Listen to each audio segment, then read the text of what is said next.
Cancer होने का सबसे बड़ा कारण है हमारा टाइम का गलत मैनेजमेंट। हम जो लेट नाइट सो रहे हैं उससे बॉडी की रिपेयरिंग वीक हो रही है। जितने भी लोगों की रात को 1 से 3 के बीच में नींद खुलती है, समझो आपका लीवर इशारा कर रहा है कि मैं खराब हो रहा हूं, भविष्य में आपको कैंसर हो सकता है। अभी हिंदुस्तान के सामने जो सबसे बड़ा खतरा है, कैंसर के पेशेंट्स पिछले कुछ दशकों में बढ़े हैं और आने वाले समय में उनकी तादाद और बढ़ेगी। कैंसर भारत के सामने एक बड़ा खतरा है। कैंसर ना हो और कैंसर है भी तो कैसे उससे लड़ सकते हैं, आयुर्वेदिक उपाय क्या है? कैंसर होने का सबसे बड़ा कारण है हमारा टाइम का गलत मैनेजमेंट। हम जो लेट नाइट सो रहे हैं उससे बॉडी की रिपेयरिंग वीक हो रही है। हम जब सोते हैं ना, रात को हमारी बॉडी की मरम्मत होती है अंदर से टूट फूट की। अगर आप रात को 11 बजे सो जाते हो, ध्यान से सुनना, अब ये बात आप भी सुनो दर्शकों, अगर आप रात को 11 बजे सो जाते हो तो उसके 2 घंटे बाद आप साउंड स्लीप में होते हो, गहरी नींद में।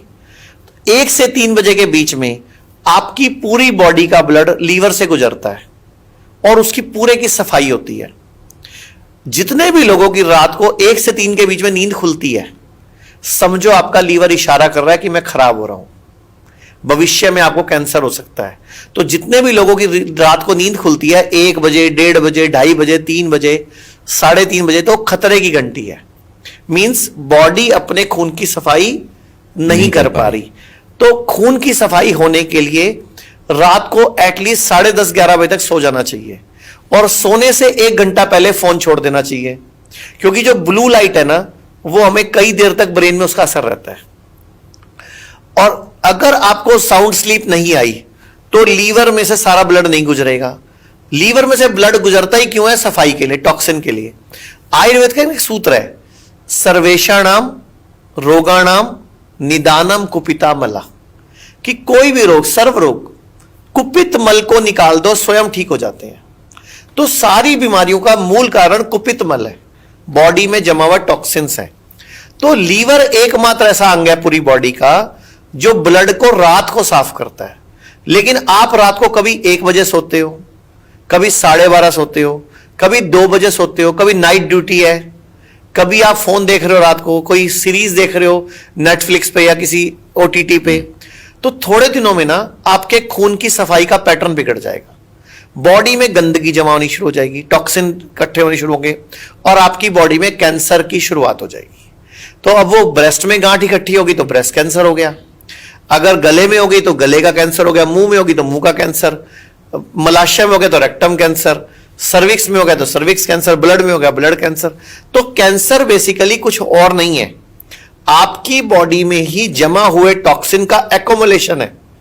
और वहां पर फिर वो सेल जो है, हमारी बॉडी का सेल है, कैंसर सेल जो है वो कहीं बाहर से नहीं आता, मेरा आपका अपना सेल है, लेकिन उसको एनवायरनमेंट मिल जाता है ग्रो होने का। वो कैसा एनवायरनमेंट? बॉडी में जिस हिस्से में ऑक्सीजन की पहुंच कम होगी वहां कैंसर ग्रो हो जाएगा। बॉडी में जिस हिस्से में एसिडिक एनवायरनमेंट होगा वहां कैंसर ग्रो हो जाएगा। तो उसको अपना माहौल मिला कैंसर सेल को। बेसिकली कैंसर सेल क्या है? ज्यादा ग्लूकोज खाने वाला सेल है, ज्यादा स्पीड से ग्रोथ होने वाला सेल है। तो आप उसकी सप्लाई लाइन काट दो। कैंसर की सप्लाई लाइन क्या है?